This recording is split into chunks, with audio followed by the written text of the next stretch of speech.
Baldoni, just curious if you guys have peeked at her cat and if anything has changed. The editor number 2 says, I have just been told that we are not permitted to look. Ha ha ha, wow. When did that happen? Justin says. Editor 1 has Personi. Editor 2 this evening through. Justin Baldoni. Wow, okay then. The editors and director isn't allowed to look at an actress's cut. Got it. Well, here we go. We will keep talking. We will keep taking the high road. To suggest, as the time does, that plaintiff engaged in dark arts to destroy Lively's reputation is to ignore that Lively had long-standing reputational challenges and that the plaintiff's public relations efforts were rudimentary, above board, and entirely defensive. The Times willingly omits any meaningful discussion of the true source of the tension between Lively and plaintiffs, which was Lively brazen and calculated effort to expropriate the film. New name available. Alright, update. Like, come on. We had nothing to do with that. This is crazy. She doesn't have a good reputation. All of this is organic stuff from real people making TikToks, not bots. Exactly. If it was just comments, I'd be like, oops, but it's not. Blake Lively slammed over how she styled the younger actress. The continuation here goes, hey, just checking in. You're hanging in there. We are going to get through this. Damn it. Justin Baldoni, thanks for checking in. I've sat with it, and I think the best path forward spiritually and what's best for the movie is that I suck it up and let it in. I've sent a message requesting that it starts on the 18th, and then we would just let her in until she leaves, and then her cuts and updates throughout the process. I'll let you guys know what she says. Thanks for being awesome. Dream team. So the editor number 2 says, we got you. Not editor number 1. I think that sounds like a very good plan and on all fronts. So Justin Baldoni here says, we made a beautiful baby together. The baby might not grow up to tone exactly who he thought to be, but it's still beautiful. That's what I'm holding on to. Very proud of us. Editor number 1. Wow, I can't say I'm shocked because I was hoping that you were going to be able to not let this beat you down, and it sounds like you have achieved that. And yes, the movie we handed her was so good that even if it's been screwed with, the base work will still shine through. The last I heard was she was putting back a fair amount of our version, just not sure what that entailed or to what extent. I guess you'll find out today. Hang in there and we all catch up. Alright, so this is very clear that at least from this conversation you can see that Blake Lively, the actress, part of this movie, she had quite a say, and seems to an extent where the director and producers, or the director and the editors, weren't considered very much in the creative process, at least at this stage. I find it kind of, I understand that actresses or actors which they are more famous and they might be more bankable, they can be hefty, they can be a little bit like on the diva side, but at the same time, this doesn't make anybody look good. Well, it doesn't make the actress look good at all. So I just want to open a parenthesis here also about, let's say, the allegations of misconduct. I always wonder what's the, let's say, the human dynamic into such a thing. So I'm very curious, and I'm not saying we shouldn't take or consider those allegations seriously, because we should, if there is a lawsuit and this thing keeps on going. But it's just fascinating to me that all of a sudden there are allegations of misconduct or harassment after all of this, after the bad publicity that seemed she created herself, after reserved interviews which made her look like what she actually the interview just comes across negative for this person, for this actress. So many people are just taking that as an example also of this actress being quite insufferable and not very kind to the journalist that interviewed her. But anyway, going back to the S misconduct, I'm always curious about this human interaction and dynamic of, okay, you're a very powerful actress in terms of also being an A-lister, being married to an A-lister. There's a ton of money behind, a lot of power, a lot of trust.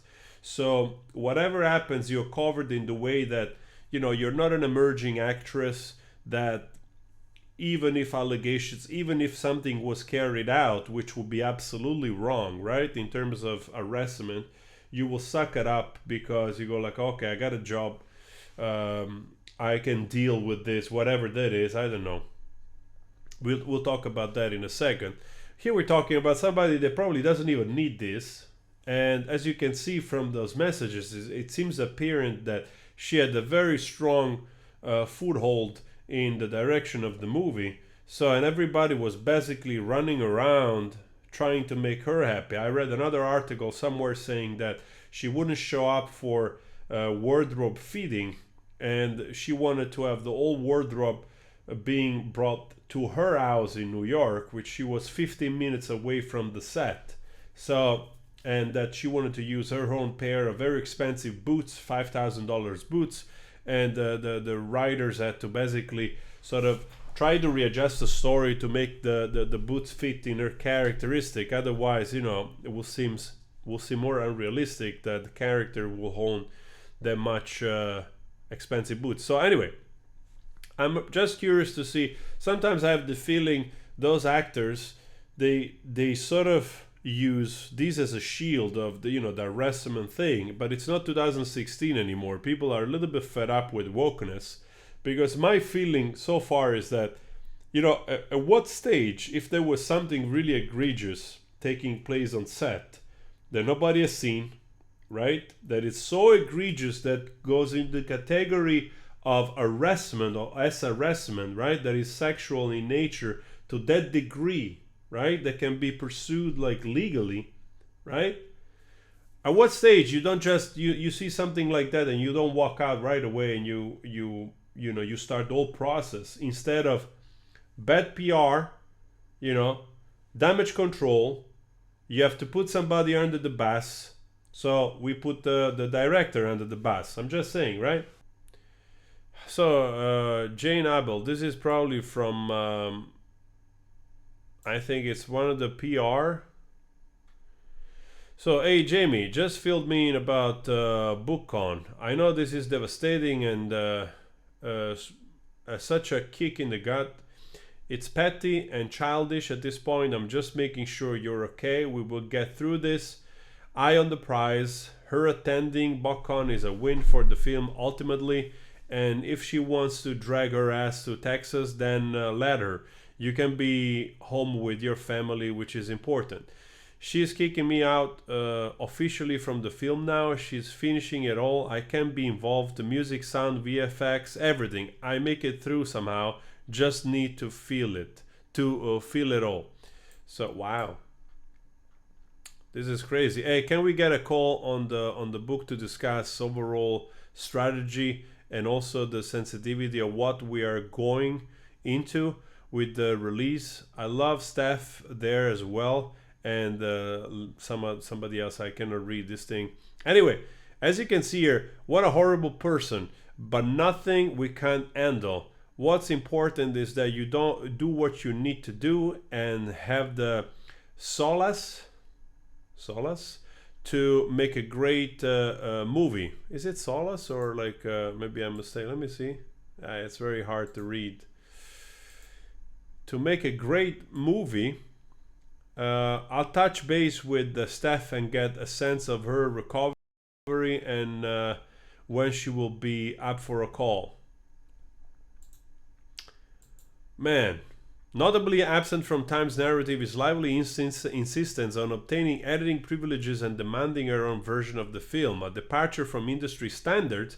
Even more egregiously, Lively leveraged her promotional commitments to pressure for the release of her cut, evidence of Baldoni's effort to accommodate Lively's demand, including a series of text exchanges with editors who were later replaced by Lively in favor of her husband's editor, underscores the extreme length Baldoni went to in order to preserve the film integrity.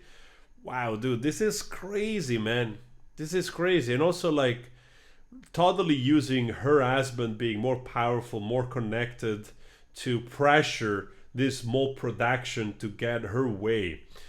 Blake wants to know when you could be there next week. Editor 2, I can fly on Sunday, on Monday up to you guys. And would you prefer to be there or edit from home? I honestly don't have a preference. And so it begins. We will push for you to stay home. It's up to you. Both have pros and cons. I want Blake to feel like she's getting what she wants so we can move on from this need of hers. Wow. For the record, she's been getting what she wants this entire movie. I understand. And she's getting to edit, which is what she wants. Let's remember that. Yes, and yet, true. I don't want to give her any opportunity to say, well, because was in LA, we could only work certain hours, so I need more time and I didn't really get what I needed or whatever it might be. Point is, if you feel, Baldoni says, it's best and you want to go there, no problem at all. And also, if you would like to stay home, that's something that we can say. I just want you to do what's best for you. They are showing it a book, Bonanza, the whole movie. Yup, hers. Wow. Was supposed to be ours, and then I was uninvited. Whole thing is pretty cruel and intense. Unfucking believable. Sorry, Justin. I love you both. Editor sends hearts. Wow. I just hope you love, or at least stomach, the cut that is going out in the world. I haven't seen it. I can yet. Also missing from the article is lively demand for an unearned producer credit and coveted PGA mark, a demand what that Wayfarer and Baldoni were forced to concede under duress, as documented internally. So, private and confidential PGA letter. Man, I don't want to make this video too long on this second part, but you're getting a picture here. Like, again, I don't want immediately, like people out there, they're already going with the feeling, Team Lively, Team Baldoni. I'm reading this, as usual, we're going to stay unbiased, but I'm reading this. And obviously, this is a lawsuit filed by Baldoni and the PR. I'm reading this and I think like, wow, this is a lot of documentation making her look not so good, to say the least, right? So now I wonder what's next step. My feeling so far, I have to say, my needle is swaying more towards Team Baldoni here.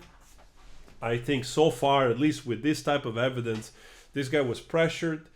He's a smaller guy, and he tried his best really to concede and to do anything in his power to accommodate this more unsufferable, entitled actress to make sure just to finish the project. So